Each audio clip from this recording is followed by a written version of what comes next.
Estamos aquí en Bogotá, Colombia, viviendo unas experiencias de fe, no solamente recorridos, no solamente como una visita turística, estamos aquí en peregrinación, estamos viviendo junto con el pueblo colombiano la fe.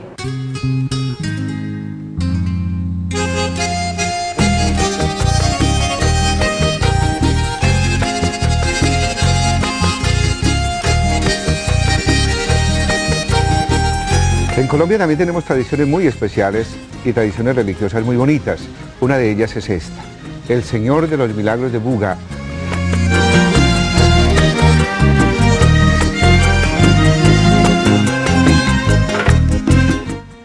Durante nuestra estancia en Bogotá, Colombia, conoceremos la imagen del divino niño Jesús, que derrama su gracia infinita a todos aquellos que con gran fe le piden un milagro para enfrentar su vida diaria.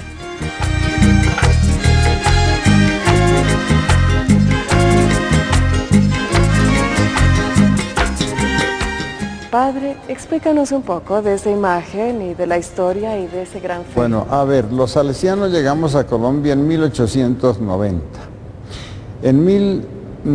Y se fundó el Colegio del León XIII en el centro de la ciudad. Pero allá no había potreros ni campos de fútbol. Entonces comenzaron a buscar, y alguna persona de aquí del 20 fue allá y trajo al padre Juan del Rizo, que era el encargado de buscar los terrenos. El padre salesiano Juan del Rizo llega a Barranquilla, Colombia, en 1914. Con gran esfuerzo, se dedica a recaudar fondos para la construcción de un templo, pero no tiene éxito. Fue entonces que tuvo la inspiración de pedir a nuestro Señor por los méritos de su infancia. Desde entonces, el éxito del padre fue extraordinario y se convirtió en un gran devoto del divino niño, dedicando su vida a la propagación de la devoción. Entonces en el campo de fútbol hicieron un hangar y un domingo se le ocurrió al padre celebrar la Eucaristía allá. Y la gente le gustó mucho, pero durante la Eucaristía se desmayaron como 5 niños. Él se preocupó y al final de la Eucaristía preguntó por qué se habían desmayado. Ni habían desayunado ni habían cenado. Entonces por pura hambre se desmayaron. Entonces la gente al final de la misa le dijo, ay padre, el domingo próximo y todos los domingos nos puede celebrar la misa. Y dijo, sí, pero con una condición. En adelante cada persona me trae 1 libra de chocolate o unos panes. Y así se comenzó lo que se llamó más tarde el pan y chocolate. El padre consiguió a una señora que le preparara el chocolate a los niños y le daban su taza de chocolate y su pan. En 1935, el padre del Rizo fue trasladado a Bogotá y providencialmente se encontró allí con una preciosa imagen del divino niño. Colocó el padre la imagen en unos terrenos baldíos del barrio del 20 de julio de Bogotá. Desde allí pregonaba que todo aquel que honrara su santa infancia recibiría grandes prodigios. Los milagros se multiplicaron, curaciones, empleos, reconciliación de las familias, protección de negocios, pero sobre todo, muchas conversiones. Y él quería mucho al niño Jesús. Pero era el niño Jesús de Praga. Entonces como está él vestido de principito, al superior no le gustó, dijo no, una devoción más popular. La imagen del divino niño extiende sus brazos, queriendo alcanzar a su padre y a cada uno de nosotros. Su túnica es rosada, el cinturón verde y sus pies descalzos. Se puede decir que mientras el niño de Praga manifiesta la realeza de Cristo, el divino niño manifiesta en su naturaleza humana el amor de niño necesario para ir nosotros al cielo. Y la colocó ya pues en el templo y comenzó a regar, pues a hacer conocer la devoción al niño Jesús. Pero digo yo que después de él, y había muchos milagros realmente, fue la gente la que comenzó a propagar la devoción al niño Jesús. Cada persona que recibe una gracia del niño Jesús se la cuenta a muchas personas y entonces se riega la devoción al niño Jesús y se ha regado en el extranjero. Aquí vienen peregrinaciones de Perú, de Bolivia, de Ecuador, hasta de Brasil, de Venezuela, de Centroamérica, de Estados Unidos, de Madrid, de España, de muchas partes. Después el templo pareció muy pequeño y otro padre, el padre Rodrigo Díaz, ya había muerto el padre Juan, pidió el permiso de hacer el templo que está actualmente.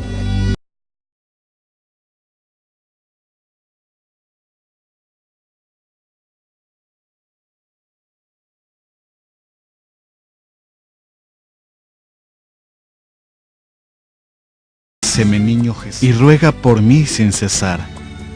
Aleja de mí hoy y siempre el pecado.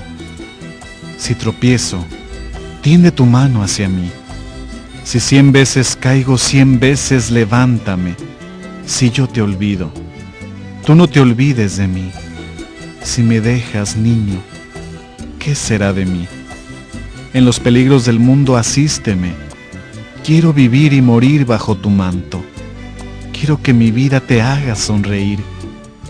Mírame con compasión. No me dejes, Jesús mío. Y al fin, sal a recibirme y llévame junto a ti. Tu bendición me acompañe hoy y siempre. La noche nos llega en la Plaza de Bolívar, en Bogotá, Colombia. Y ahí disfrutamos de sus bellos edificios históricos, entre los que se encuentran la Catedral Primada de Bogotá, la Capilla del Sagrario, el Senado de Colombia, el primer colegio de San Bartolomé que tiene 406 años de historia entre sus paredes. También está el Palacio de Liébano y el Palacio. Desde lejos se alcanza a apreciar el Monte de Montserrat. Tenemos una hermosa vista nocturna de la ciudad de Bogotá.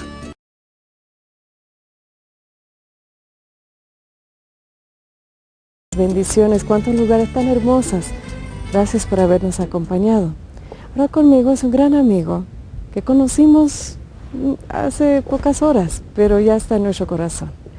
Sin ti, Alejandro, no sé cómo hubiéramos hecho esa transmisión. Te damos gracias. Claro que sí. Alejandro, ¿por qué no nos explicas un poco dónde estamos en ese momento? Estamos en el Cerro de Monserrate. Esta catedral de Monserrate está sobre un volcán. Hace muchos siglos atrás hizo erupción. Hoy en día es un patrimonio nacional de aquí de Bogotá, de Colombia. Los invito para que lo conozcan. Es algo hermoso, algo bello, donde detrás, en su parte interior, está el Señor Caído de Monserrate, para que lo conozcan todos los feligreses católicos. Bienvenidos. En el año de 1493, Cristóbal Colón se llevó a América un monje de Montserrat llamado Bernat de Boyle, y así llevaron el nombre de Montserrat al otro lado del mar, a lo largo y ancho del Nuevo Mundo, incluso al lugar donde años más tarde, generaciones de colombianos irían a venerar al Cristo Caído de Montserrat. Alejandro, yo apenas fui a rezar delante de la imagen tan preciosa de la Virgen de Montserrat. Yo sé que es una réplica tal vez de la que se encuentra en España. Aquí en Colombia hay mucha devoción. Yo sé que hay mucha devoción a la Virgen del Carmen.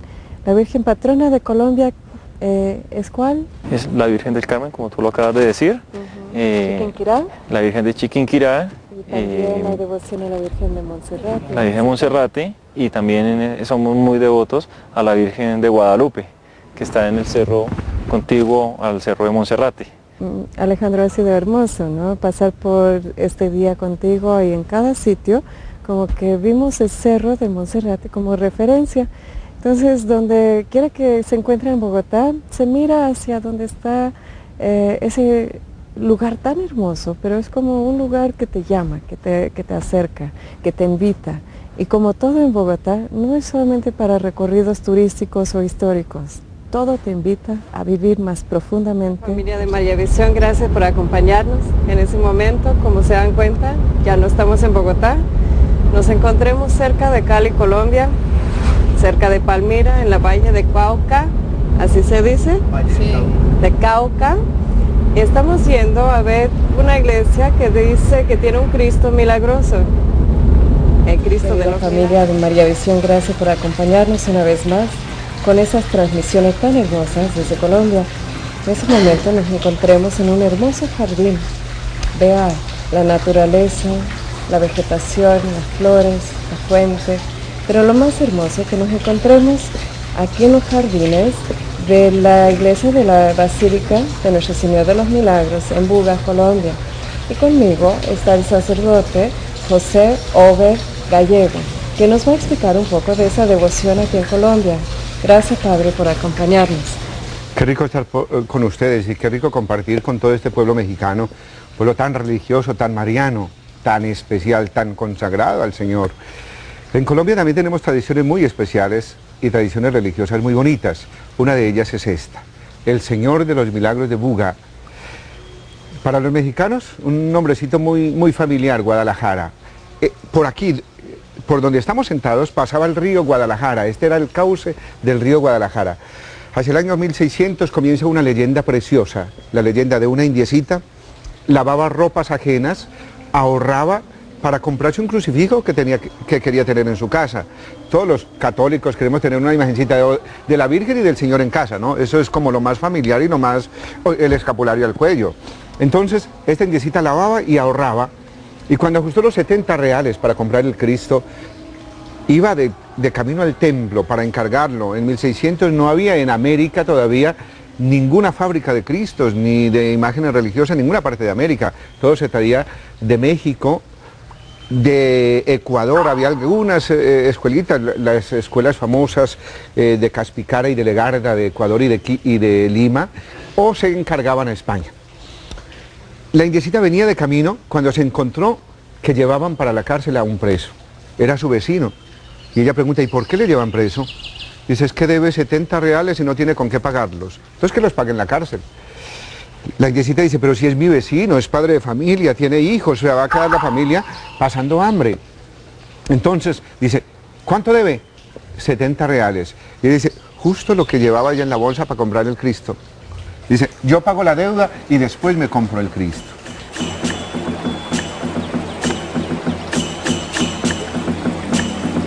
Esa es una leyenda preciosa, puedes aprender a ver a Cristo en la imagen de las personas, antes que en la imagen de yeso. Es una lección extraordinaria del Cristo de Guadalajara de Buga. La indiecita da su dinero, lo regala y vuelve otra vez al río y dice, a volver a ahorrar para comprarse el Cristo. Estaba lavando cuando en una de las olas del río Guadalajara, el regalo de Dios, una pequeña crucecita que ella abraza emocionada, lleva a su casa, la mete en una cajita y aquel Cristo comienza. ¿Cómo es eso? Milagros. Así que era de madera, era de un pequeño cristico que lleva a su casa y en la noche ese Cristo comenzó a crecer. Y por eso todos los vecinos de la región comienzan a ir a la casa de la indiecita. Aquí está pasando algo, aquí sucedió algo.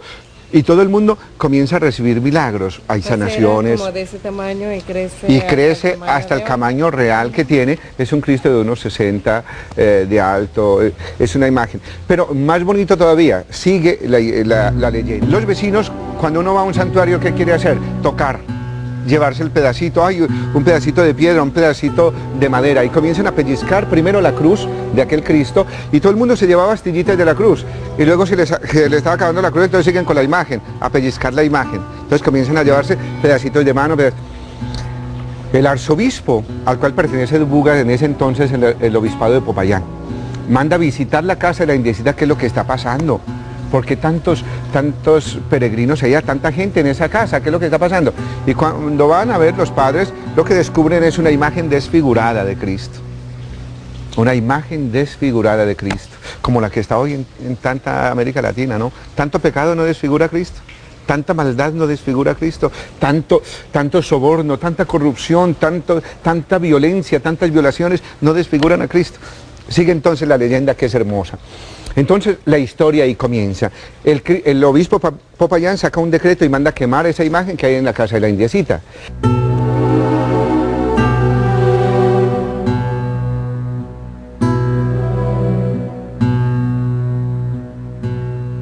Y el Cristo no se quema, sino que se reconstruye, comienza a sudar.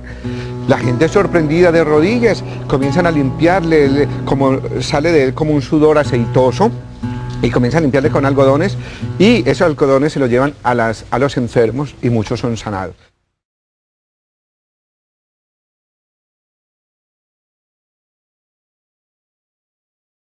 Están tratando de... Lo quemaron, a quemar la imagen, lo metieron al fuego, exacto. Y Cristo empieza a sudar como si fuera aceite y se empieza a reconstruir. Y ahí el título... Se empieza a formar otra vez los la imagen, exactamente. Se empieza a embellecer, a embellecer, a recuperar las carnitas. Entonces la gente busca algodón, algo para recibir ese aceite. Y se les ocurre ponerlo en sus enfermedades. Llevarlo para los enfermos, a ungir a los enfermos, a tocar a los enfermos con esos algodones que habían tocado el Señor. La gente empezó a recibir sanación de eso. Y ese es el primer milagro. Ahí el título del Cristo de los Milagros, el Cristo de Guadalajara de Buga, en 1605, 70 años después de la Virgen de Guadalupe. Guadalupe fue en 1632, el cerro 1531, en el cerro del Tepeyac, ahí al cerro de los Chapulines. Entonces, un poquito después fue la imagen del Cristo, 1605. Bueno, sigamos. Ese es el primer milagro y ahí el Cristo comienza a llamarse el Señor de los Milagros y comienza entonces ya como una peregrinación oficial. Me imagino mucha gente de todos lados se empezó a emocionar. Los vecinos. De los milagros, ¿no? Perfecto. Empezaron a traer todos sus enfermos para acá. Los vecinos. 1600 quiere decir que no hay en Colombia y no hay en el mundo carreteras, no hay vehículos, no hay trenes, no hay nada. Entonces la noticia se difunde, no hay correos, no existe el correo todavía. Entonces los vecinos, tradición oral. Entonces a los vecinos les cuentan y vienen los vecinos. Se conserva, se le hace enseguida una ermita vieja, se le hace una capillita aquí, al lado donde tenemos el viñedo, ya después en imágenes la verán, y hasta 1884 estuvo la ermita vieja. En 1884 alguien visitó París y encontró unos padres, buenos predicadores allá, unos padres misioneros que iban de aquí para allá, que estaban en África, que estaban en Mongolia, y dice, esos padres los queremos en Buga.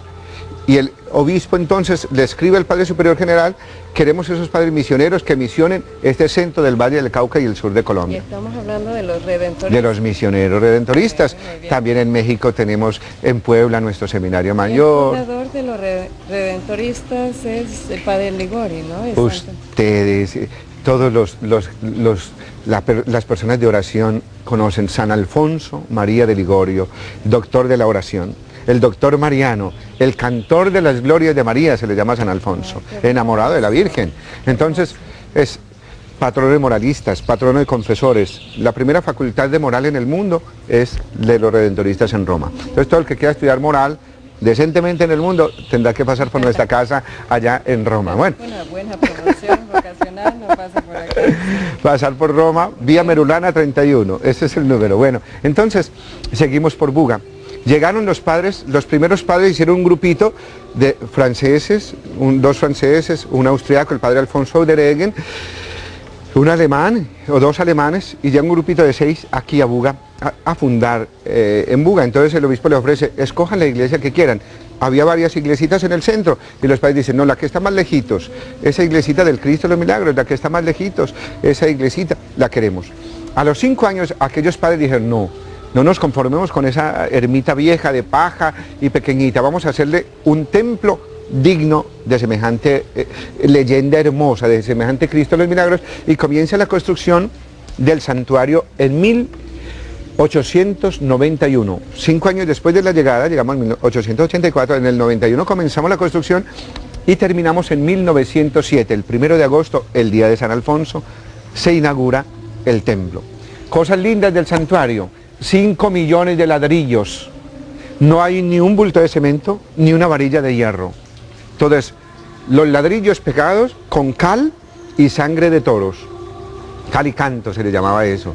Entonces, una construcción preciosa, centenaria, que no ha sufrido nada con los temblores. Y desde 1937 lleva el título de Basílica Menor. Monseñor Ragonés, delegado pontificio, fue el que bendijo el templo en 1907 y dice, le coloca el título Santuario de la Paz. Santuario del Señor de los Milagros. Entonces, ahí hay leyenda, historia y un poquito actualidad. Hoy tenemos en la Basilia unos 3,5 millones de peregrinos anuales. A ver, padre, cuéntame de esos 3 millones, algunos que más han sido destacados de tu memoria. ¿Tú has estado aquí por cuánto tiempo? 10 años. 10 años. 4 veces he 10 estado. años, supongo que también escuchan muchas confesiones. Los peregrinos seguramente llegan para tocar, para ver, para recibir su milagro, pero el milagro más grande, como sabemos, es ese encuentro La con conversión. Cristo. ¿Cómo son estas confesiones? ¿Cómo son estas conversiones? Bellísima. Detrás de nosotros están los confesionarios, justo detrás de nosotros, ahí están esas boveditas, 14 salas modernísimas con aire acondicionado, y en este estilo es la confesión en el santuario, así, ese estilo oficinita con su salita de espera. Peregrinos de todos los colores. Sigamos con México. Cuando el Mundial de México, Argentina gana el Mundial allá en México, el técnico Bilardo es de los más enamorados del Milagroso. La escala antes de llegar a Buenos Aires fue venir aquí al santuario a darle gracias. Hace 3 días está la selección Colombia jugando. Falta que los equipos mexicanos vengan acá primero a rezar para que ganemos en México también, ¿no? Tenemos muchos artistas, actores allá en México que están trabajando en novelas. Manolo Cardona, que es de esta región, es de aquí de Cali, y él viene con frecuencia. Hay una niña, Carolina Jaramillo, de protagonistas de novela también, está trabajando en México en unas novelas y ahí me llama con frecuencia. Aquí estoy donde la Virgencita, dele abrazos a mi negrito allá. Entonces tenemos en México... Así le habla con esa ternura, lo cual me impresiona. Mi negrito hermoso, ¿Sí? Le tiene como que esa ternura, ese amor, pero esa cercanía aparte, ese lenguaje es muy cercano. La imagen es negrita. Es una imagen negrita porque nace del fuego. Miremos que en el Señor de los Milagros, ustedes, la gente, ustedes de grupos de oración que viven esos sacramentos, ¿de dónde nacen nuestros sacramentos? Del agua y del fuego. El bautismo, agua y fuego juntos. ¿De dónde nacen los sacramentos de la Iglesia? Del agua de Jesús, del costado abierto. ¿Y el Cristo de los Milagros dónde nace? El agua del río Guadalajara, el Cristo de las aguas. ¿Y de dónde nace? Del fuego. Lo meten a quemar y no se deja quemar. Por eso se llama Cristo de las aguas, el Cristo del fuego, el Cristo de la solidaridad. Mire que de dónde nació ese regalo de Dios, a un gesto de solidaridad de esa indiecita, a un gesto de amor y de caridad frente al hermano. Tú das para ayudar al hermano, Cristo te recompensa. Gracias por todo, esas imágenes, esa explicación tan rica y que nos acerca mucho a Jesús. Y se nota también que usted ama mucho a la Virgen de Guadalupe. Me estás platicando un poco de la historia de cómo era importante para los indígenas tantas imágenes así. Explica a nuestra audiencia. Es muy lindo todas estas imágenes de América Latina. Cuando vamos a Perú, encontramos al Cristo Morado de Lima, que es hermoso. Encontramos en Sudamérica, en Argentina, encontramos en México, en Centroamérica, en Cuba, Nuestra Señora del Cobre. ¿Qué encontramos? Es una cercanía. Eso fue los comienzos de la historia latinoamericana. Colonia, símbolo de encuentro de culturas, sí, hoy le decimos encuentro de culturas, pero fue un encuentro muy cruel, porque en América Latina llegaron muchos ladrones a sacar, a llevarse el oro, a pisotear nuestros indígenas, a pisotear las culturas, a pisotear la gente. Y yo digo, el Señor toma partido por el más necesitado. Y malos esclavos aquí también. Los esclavos en Colombia, San Pedro Claver, que es el patrono de los esclavos negros, el patrono de los derechos humanos en Colombia es San Pedro Claver. Y entonces, cuando se encuentra uno, dice, el Señor está a favor del pobre, del necesitado. Los anahuín de la Biblia, ¿quién es? Esos, los más pobres, los más necesitados, los más esclavizados. Hay un librito muy lindo que se llama Jesús y las malas compañías. ¿Sabías? Jesús y las malas compañías. Y ¿sabe qué es lo que le saca? ¿Quién son los amigos de Jesús? Todos los que desechados de su pueblo, prostitutas, mujeres. ¿Cómo se le ocurre que un profeta, un rabí, hablando con una mujer en la calle?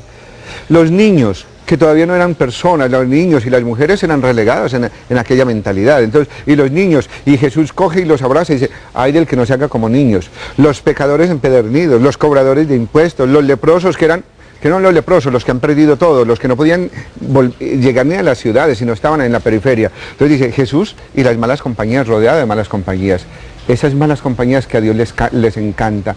Hoy, ese abrazo abierto de Dios al pecador, al pobre, al indigente, al médico que está en malos pasos, al padre de familia, vuelva a casa, brazos abiertos de un Dios generoso y misericordioso, el Dios a favor del pobre. Padre, recordé algo que mi hijo una vez me dice, mamá, como Cristo está a favor a las prostitutas, a los pecadores, ¿será que yo tengo que caer en pecado para que me ama más Jesús? Pues me dio mucha risa. Y no, Jesús ama por igual a los ricos, a los pobres, a los hijos buenos del relato del hijo pródigo, a los hijos caídos, y es una invitación el día de hoy de los que están escuchando esa transmisión. No es solamente de gozar de ese lugar, de ese Cristo, de esa imagen, es de reconocernos todos hijos de Dios y sentir esa llamada de volver a acercarnos a Él. Y si estás en tu casa, Padre, ¿por qué no nos guías en una oración como para cerrar, como para invitar a los que están alejados de Dios para acercarse una vez más? Hay una oración linda al Señor de los Milagros, de consagración. Usted allá se va a consagrar conmigo. Señor de los Milagros, porque te amo, yo me consagro a tu servicio, con mi familia, con mis seres queridos, con mis trabajos, mis estudios, mis problemas, mis alegrías. Señor de los Milagros, porque te amo, yo quiero vivir siempre contigo durante la vida, para vivir siempre contigo en el cielo. Y a la Madrecita, dulce Madre, no te alejes, tu vista de mí no apartes, ven conmigo a todas partes, y solo nunca me dejes. Y ya que me proteges tanto como verdadera Madre, haz que me bendiga el Padre, el Hijo y el Espíritu Santo. Amén. Una bendición y un abrazo de cristianos, del Señor, hasta allá, hasta todos los rincones de los hogares mexicanos.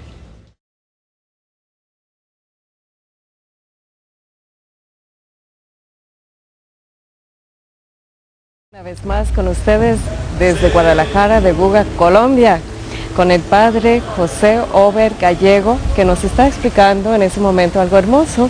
A ver, escuchen bien. Justo estamos aquí, donde vivió el Señor de los Milagros durante casi 350 años. Esta era su casita. Esta era la ermita vieja.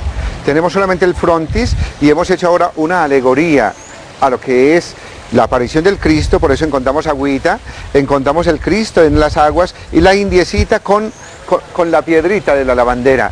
Ahí estamos entonces en el frontis de lo que sirvió durante casi 350 años para, como el recinto, la casa del Cristo, la casa del Señor de los Milagros de Buga. Hasta 1907 estuvo aquí, hasta el 1 de agosto de 1907, esta fue su capilla. Lo único que conservamos original, la torre de la ermita vieja, que en Colombia se hace aquí en Buga un festival de la canción, y el trofeo que se da es la ermita vieja, la torre de la ermita vieja, a los ganadores del Festival de la Canción de Festibuga. Entonces estamos justo en el lugar donde el Señor de los Milagros vivió durante casi 400 años. La ermita vieja, que para nosotros es un símbolo, un recuerdo de esta historia tan linda de salvación que el Señor escribe aquí en medio de los colombianos. Padre, nos explicas que quieren reconstruirlo o quieren dejar algo, como que no quiere olvidar ese lugar tan importante que por tantos años era el lugar privilegiado donde la imagen, donde ese crucifijo estaba guardado y venerado. ¿Cuál es el proceso entonces para la reconstrucción de la ermita vieja? Sí. Bueno, siquiera que quedamos como empuntaditas para que volvamos aquí, para que vuelvan a Buga, para que volvamos al santuario. Hay dos proyectos enormes, preciosos. El primer parque temático religioso de Colombia, lo vamos a hacer, esperamos en este momento, esta semanita de octubre, estamos haciendo la escritura de las tierras, 150.000 metros cuadrados de parque religioso, dividido en 3 partes. Los santuarios del mundo, unos 15 santuarios del mundo importantes, Tierra Santa, el Vaticano, Lourdes, Fátima, Guadalupe, Aparecida, y algunos santuarios de Colombia, el Jardín de los Santuarios, la Tierra del Señor, algunos milagros del Antiguo Testamento, el paso por el Mar Rojo, y la Tierra del Señor de los Milagros. Ven acá, ven a gozar, ven a recibir tu milagro aquí en Guadalajara de Buga. Gracias, Padre, por tu tiempo. Y estaremos orando mucho para que ese proyecto siga de pie y esperemos volver pronto para ver y experimentar. Que sea una cosa de Dios, ¿cierto? Si es una cosa de Dios, para bienestar de muchos peregrinos, para catequesis misma. ¿Qué se saca? Claro, ¿cómo le parece que solo se saca esa imagen cada 7 años? ¿Dónde se saca? ¿Qué hace en procesión en la ciudad. No es de las imágenes patronales que se sacan en procesión cada año como en las parroquias de pueblo. A ver, explícame. Se saca la imagen. En una carroza preciosa y se saca por la ciudad. Entonces es una fiesta espectacular. Se llaman las rogativas del Señor de los Milagros. ¿Por qué el año séptimo? Una tradición bíblica. El del Deuteronomio dice, el año séptimo es un año de gracia, es un año de bendiciones. Miremos la Biblia. Los que tengan tierra, el año séptimo la dejaban descansar. No la cultivaban, sino que la dejaban para que los que no tienen tierra la cultivaban. Entonces los que no tenían tierra tenían comida, alimento. Entonces delicioso. Era el año de las bendiciones, el año de la gracia. Se llama la rogativa del Milagroso. A cada grupo de oración, a cada grupo mariano, a cada grupo apostólico, a cada apóstol y evangelizador, a todos los animadores de grupos, cuánto necesitamos que seamos todos en América, los católicos, discípulos y misioneros de Jesús. Sea usted también discípulo y misionero del Señor. Un abrazo y desde Buga, el abrazo del Señor de los Milagros de Buga. Señor, que mis ojos vean que tú eres la luz que alumbra mi camino. Que mi alma sienta el gozo de llevarte muy dentro. Que mi corazón reciba con humildad el amor que tú me das. Que mis pensamientos sean para glorificarte y bendecirte. Que mis silencios sean para hablar contigo y escucharte. Que mis oraciones clamen a ti el cambio que debo tener. Señor, quiero vivir bajo tu mirada, caminar sin cansancio hasta encontrarte y así sentir la paz y el gozo que tu infinito amor me da. Familia de María Visión, una vez más desde Palmira, Colombia. Tenemos la dicha de compartir unos momentos preciosos con gente muy bella, gente muy querida, y una de las más queridas que he conocido en ese congreso tan hermoso, carismático aquí, es una niña que se llama María Pastora. La vamos a decir Pastora. Ella es de un pueblo indígena aquí de Colombia. Entonces, para todos los pueblos indígenas en México, bueno, vamos a ver cómo es la vida indígena aquí en Colombia. Y más que todo, quería preguntar un poquito, yo sé que no vamos a entrar en detalles, pero ¿qué ha sido Dios para tu vida? Yo sé que has sufrido mucho, Pastora, pero ¿cómo entró Dios en tu vida? Yo en mi vida, desde pequeña he tenido muchos sufrimientos, mucha violencia, maltrato, También de tu mami. sí, de mi padre. Ellos a cada rato se agredían, mi papá nos golpeaba, me sacaba, incluso que porque hasta me rechazaba, que porque yo nací un poquito más trigueña que mis hermanos, él me decía que me regale, que porque yo no era hija de él, y trataba mal a mi mamá, pero yo he aprendido a perdonar a mis papás. ¿Cómo aprendiste a perdonar? Yo sé que tienes un corazón bellísimo, muy noble, Pastora. Yo desde pequeña, pues mi mamá me enseñó a conocer a la Virgencita, a rezarle a la Virgencita, y en medio, desde que yo era niña, yo siempre le pedía a la Virgencita, aunque yo no sabía cómo, no la miraba ni sabía que había un Dios, pero yo sabía que había un Dios que me protegía y que nos ayudaba. Yo cuando mi papá llegaba borracho, yo decía, Dios mío, líbrala del peligro, a mi mamá, protégela. ¿Y cómo se puede pedir a Dios ayuda en tu idioma? En Kamsá se dice, bungo señora, masthango, shmoza hawache, shmoza libra, shmoto tonshe, dice, cógeme de la mano, dice, no me sueltes. Shmotonshe y no shmata, shma hawache, shmoza libra y shmoza hawache, yescanguiam, shmoza protegia y dicen. A la Virgen le decíamos, pongo de mamá, con su manto, shmota tapada, sueltando. Entonces dice, nuestra madre, protégeme siempre de los peligros de la vida.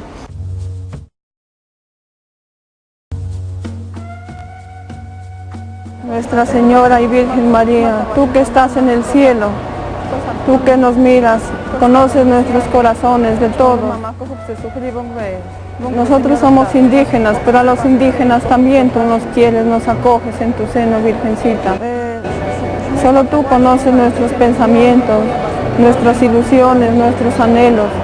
Haz que bendigas a todos y cada uno de nuestras familias, de nuestros matrimonios, a nuestras mamás, para que nosotras, Virgencita, nos ilumines cómo podemos educar a nuestros hijos, para que les enseñemos la palabra de Dios, para que los evangelicemos, para que podamos enseñarles a orar y a pedirte y también a escucharte, Virgencita, tú que estás en el cielo a la derecha de Dios Padre, tú que todos los días ruegas por nosotros, ruegas y lloras porque nos ves sufrir.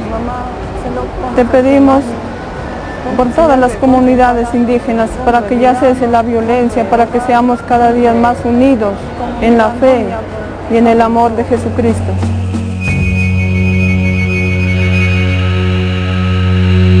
Tienes 3 hijitos, de hecho, y ellos han visto esa violencia también. Y yo no quería ya vivir esa vida para mis hijos. Y yo tuve la oportunidad de los 15 años, entré a trabajar como empleada de los hermanos maristas. Ahí fue donde yo conocí a Dios y ellos me enseñaron a orar. Le doy gracias a Dios porque Él me ha bendecido con el corazón. Él me regaló el amor de mi esposo, porque Él me decía, nunca te quise, nunca te voy a querer. Pero yo veo que Dios existe y Dios es muy grande. Para unas personas que hemos sufrido tanto, Dios es muy grande y uno a veces dice, no, es que la recompensa está en el cielo y también está aquí en esta vida. María Pastora, yo aquí en cámaras te pido perdón, para que me perdones por todo el daño que yo he hecho.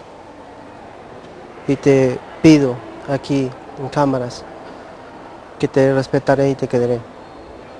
Seguiremos adelante con lo que es nuestro Señor Jesucristo, que nos ha enseñado a amar y a respetar. Perdóname, pastor.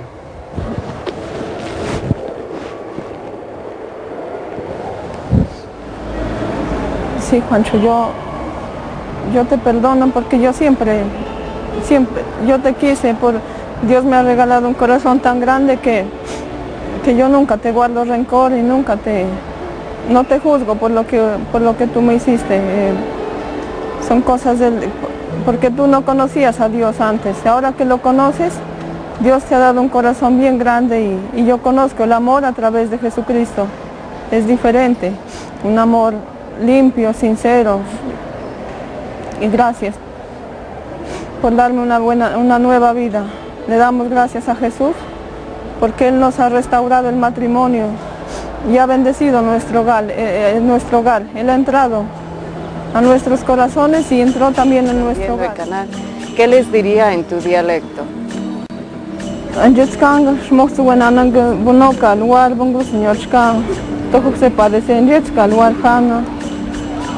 Señor, se lo can limpien, sea indígena, sea blanco, sea africano, lo que sea. Nos quiere por igual. Tabla quiere decir que nos tiene de la mano a todos y nos quiere igual. Y no nos desprendamos. Señor, más sueltan gana. Es más,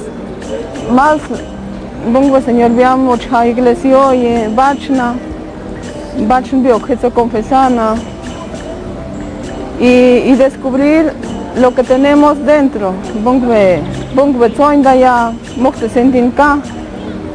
Llevar el mensaje, lo que sentimos, lo que Dios nos ha dado.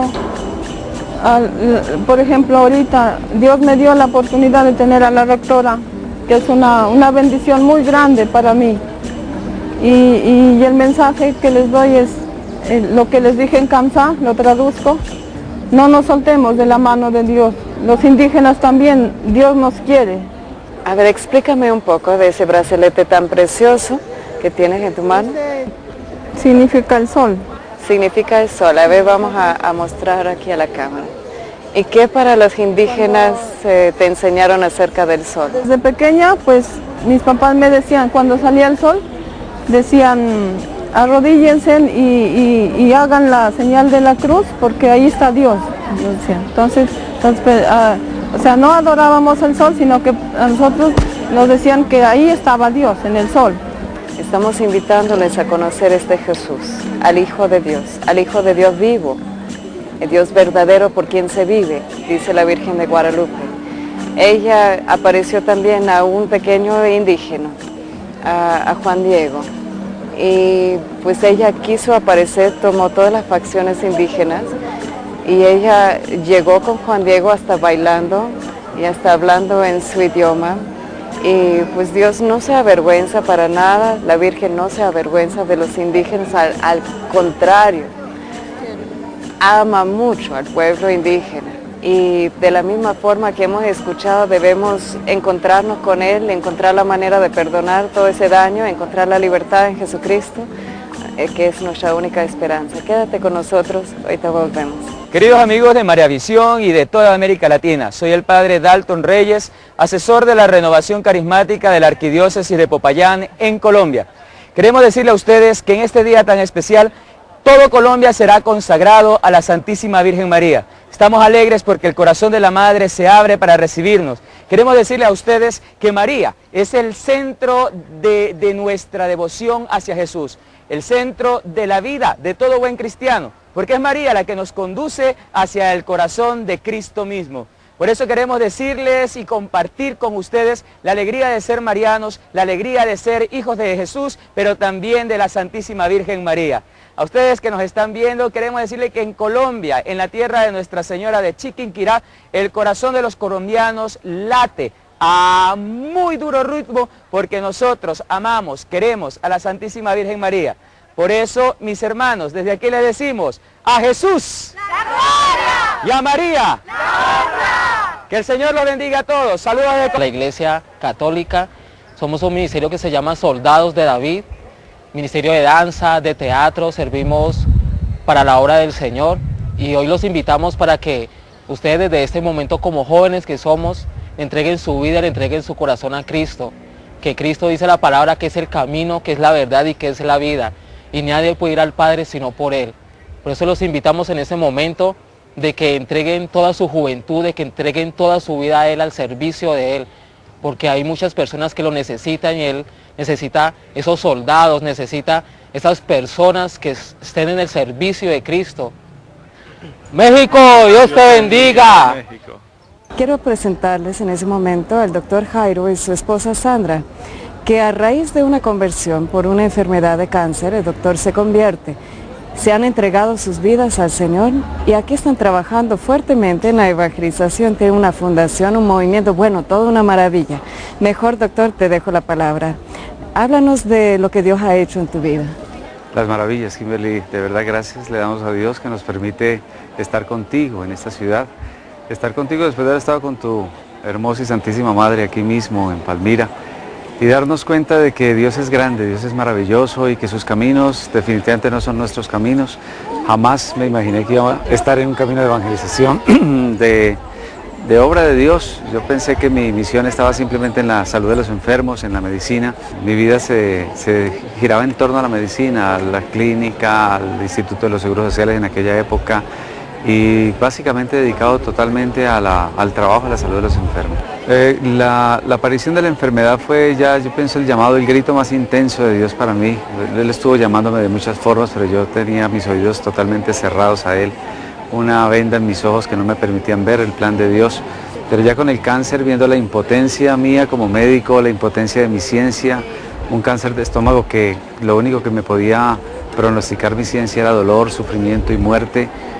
Créeme, Kimberly, que eso trae mucha angustia. ¿Cómo se vive una persona que, pues me imagino, buscando las respuestas en la ciencia y después esa impotencia? Siempre me he preguntado, ¿cómo se puede vivir sin Dios? ¿Cómo se puede enfrentar esas cosas? Se llena uno de angustia terrible, me imagino. Es inmenso, inmenso. Sin Dios, sí, estaba sin Dios.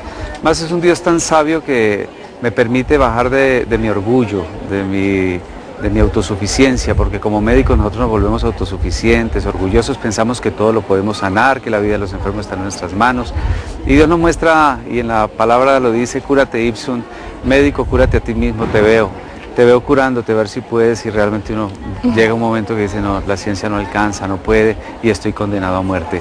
Sin Dios una condena a muerte es muy dolorosa, es muy dura. Lo primero que hice fue buscar en la ciencia, buscaba otros conceptos, otras opiniones para que me dieran un poco de esperanza, alguien que me dijera ya encontramos el remedio, sabiendo yo que no, pero mi esperanza estaba puesta en la ciencia y mi fe en la ciencia. Pero a medida que buscaba más en la ciencia, el desespero, la angustia se hacía mayor. En vez de encontrar consuelo, encontraba tedio, sufrimiento, amargura, desesperanza. Y estando en un instante en mi consultorio, Kimberly, al lado del teléfono, pensando a quién llamar, yo a quién me llamo, había llamado ya a todos los médicos habidos y por haber, los mejores profesionales, y estaba en el estado más profundo de desesperación, de dolor, y decía, ¿a quién llamo? ¿A quién llamo? Y de pronto vino a mí, y hoy me doy cuenta, el Espíritu Santo tan lindo, porque pude levantar mis ojos al cielo y decirle, Señor, Dios, yo tengo miedo. Fue inmenso, ¿no? Le manifesté a Dios el miedo que tenía, el temor, y le dije a Dios, Señor, yo no quiero que un cáncer me mate. No quiero que un cáncer me mate, Señor. Si he de morir, quiero morir contigo. Y si he de vivir, quiero vivir para ti. Fue una oración de un hombre que no tenía oración, de que no oraba, pero que el Espíritu Santo en nuestra debilidad viene en el auxilio y nos permite orarle al Señor y clamarle a Él. Y ese fue el instante maravilloso, el impacto de Dios, porque fue sentir en un instante, a través de esas palabras tan cortas, tan pequeñas, pero hice tan profundas, ha sido de impacto para la Iglesia de Cristo, para nuestros colegas médicos, para los enfermos. Dios trajo paz en ese instante que te digo, Kimberly, una paz profunda, desterró el miedo, la angustia, sentía un fresco en mi interior tan grande que desde ese mismo instante, sin nunca en mi vida haber escuchado la palabra sanación ni entender de nada de esto que hoy hablamos con tanta confianza y seguridad, sentía que Dios me había sanado ese mismo instante, en ese mismo momento. Y de ahí en adelante un camino de conversión, un camino hermoso de transformación y un camino de, como te decía, de llegarle a otras almas con la acción y el poder del Espíritu Santo, con una verdad que no se puede negar, con una verdad científica que no se puede quitar, que no se puede desvirtuar, y unos médicos que tienen que agachar la cabeza delante de Dios y decir definitivamente Dios existe, Dios sana, Dios levanta, Dios transforma, y sobre todo Dios cambió un hombre que nadie pensaba que podía ser cambiado ni transformado. Ahora Dios te está usando grandemente. Yo sé que tiene su programa de televisión en Bogotá y tu fundación aquí. Lo hermoso es que el doctor también trabaja con su esposa, que es psicóloga, y ahora ella tiene otro título que es teoterapeuta. Ay, ¿sabe cómo es eso? ¿Cómo es eso? Entraba lengua. Teoterapeuta. A ver, explica eso. Sí, bueno, primero que todo quiero saludar a nuestro pueblo hermano, darte a ti la bienvenida, agradecerte por tenernos en cuenta. Un saludo muy especial también para tu mami y darte respuesta a lo que me estás preguntando. Definitivamente el ser sin Dios no puede ser sano ni física ni emocionalmente. Entonces cuando tratamos las personas en su parte emocional, también la llevamos al perdón y a la cercanía del único que definitivamente puede sanar las heridas más profundas del ser. Entonces es muy sencillo, como las cosas del Señor. Son simples, pero definitivamente sanadoras. Doctora, para todas las psicólogas y psicólogos que están viendo ese programa, ¿cuál fue tu limitación antes de encontrar a Dios en esa práctica? Me imagino que los pacientes pueden ser llevados a cierto grado de aceptación con sus recuerdos reprimidos, etcétera, pero seguramente ahora ves que Dios es la única respuesta. Sí, y es la verdadera sanación. Lo que tú dices, Kimberly, es cierto. Son las recaídas permanentes y es el buscar en cualquier cantidad de alternativas porque no siempre se encuentra una respuesta y una verdadera sanación. Pero definitivamente si nosotros tratamos ese ser emocional, pero fundamentado en Cristo Jesús, la sanación es definitiva. Son seres nuevos en Cristo que comienzan a vivir todo lo bueno, lo grato y lo perfecto que Dios tiene para nosotros. Y bueno, que el Señor te bendiga, no te vayas, aún hay mucha más bendición aquí desde Palmira, Colombia. Quédate con nosotros. Y de verdad que decirles que ya decía San Luis María Griñón de Montfort que nuestra Madre María era el camino para llegar a Jesús. Nosotros como Ministerio de Música de la Renovación Católica de Palmira celebramos la vida y al celebrar la vida lo hacemos en compañía de la Señora de los Cielos, de esa guadalupana, de esa Virgen de las Lajas, de nuestra patrona la Virgen del Rosario. Con ella caminamos todos los días seguros de que vamos a ir hacia Jesús. Por eso, una de nuestras oraciones con las que siempre terminamos nuestros ensayos es toda una consagración a su corazón y a su amor. Contigo voy, Virgen pura, y en tu poder voy confiado, pues yendo de ti amparado, mi alma volverá segura. Dulce Madre, no te alejes, tu vista de mí no apartes, ven conmigo a todas partes y solo nunca me dejes. Y ya que me proteges tanto como verdadera Madre, haz que me bendiga el Padre, el Hijo y el Espíritu Santo. Amén.